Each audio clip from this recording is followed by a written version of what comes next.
Ya kembali di Apa Kabar Indonesia Malam, sekarang saya tanya kepada Pak Yasin. Pak Yasin, kalau eranya Bapak, kalau mengembalikan orang dari KPK atau memberhentikan secara hormat, kalau dari Bapak, pengalaman Bapak itu alurnya seperti apa? Bisa tidak?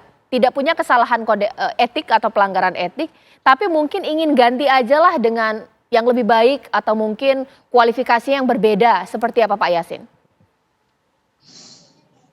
Ya, jadi sebagai lembaga penegak hukum yang menjadikan contoh pelaksanaan kerjanya, tidak hanya kepada penegak hukum lain, tapi juga kepada instansi lain, bahwa apabila pegawai itu tidak melanggar kode etik, tidak melanggar hukum,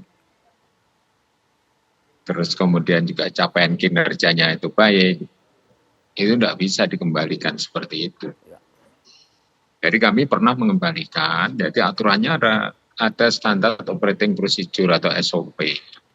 Mengembalikan pegawai itu apabila memang misalnya melanggar kode etik, kemudian diperingatkan tetap dia melanggar, dan itu dikembalikan. Jadi bukan kali pertama, kami juga pernah mengembalikan itu ke kepolisian, jadi kita tidak boleh menyebut nama dan sebagainya.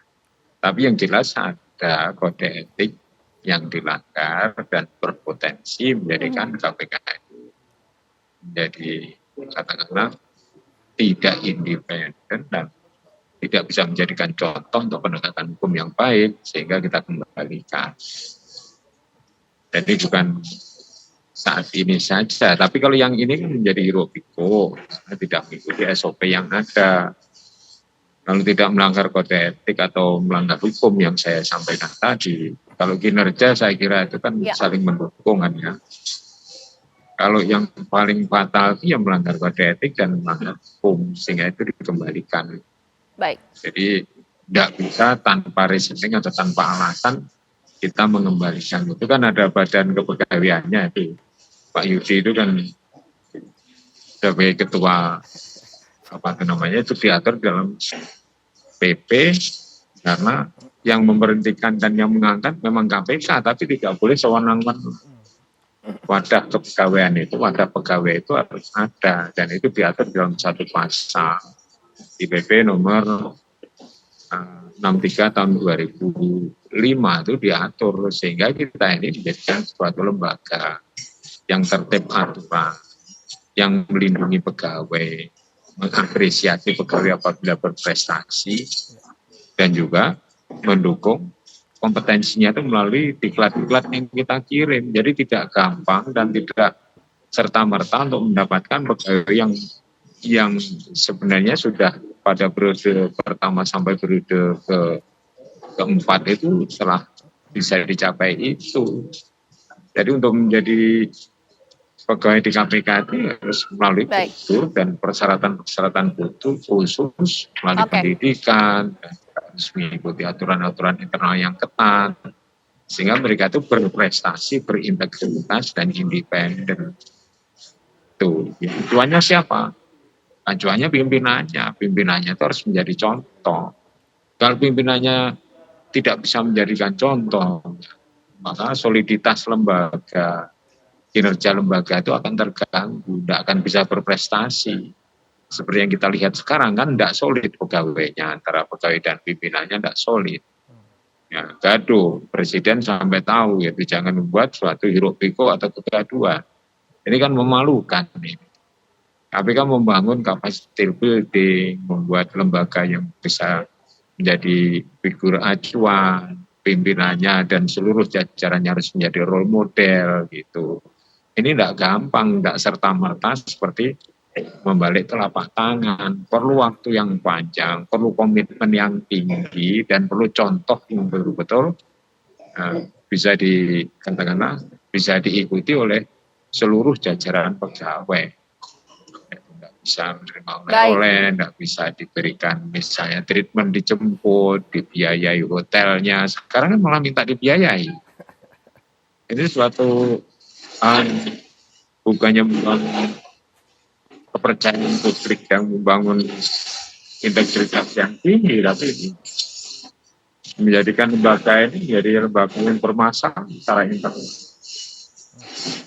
Jadi kami menyayangkan nih produk kepemimpinan yang sekarang ini menjadi seperti itu.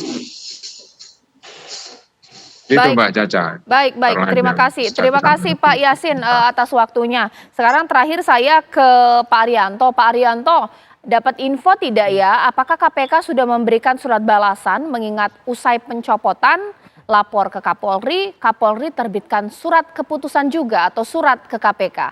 Sudah dijawab tidak Pak dari KPK ke Kapolri?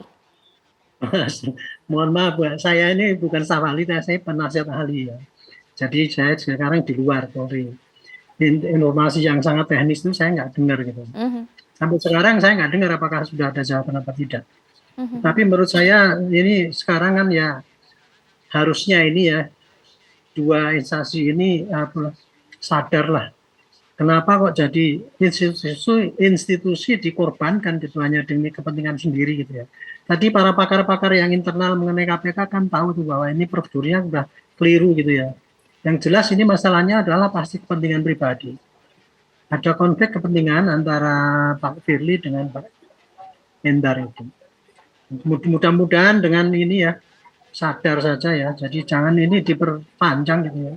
Karena sudah jelas ini bisa dibaca orang luar bahwa ini tidak fair namanya prosesnya. Yang namanya lembaga KPK itu apa yang diandalkan oleh negara ya untuk menangani korupsi.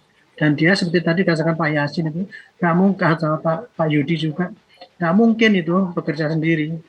Dulu bahkan KPK itu sangat minta dukungan penyidik dari polisi karena yang sudah mahir.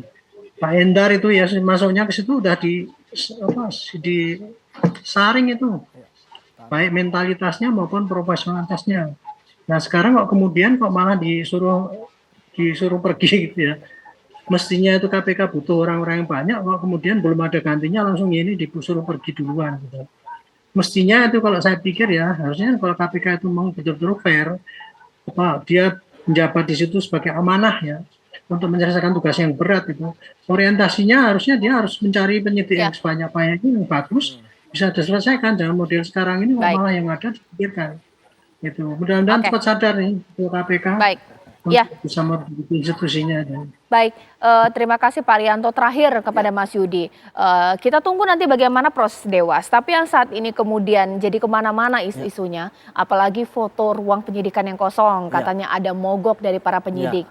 Tapi apakah ini dikatakan baik mengingat satu orang bermasalah, apakah sistem penyidikan kasus korupsi harus stop gara-gara Endar Priantoro atau seperti apa? Ya, saya sudah menyampaikan ke beberapa teman saya ya, bahwa pimpinan KPK hanya sementara.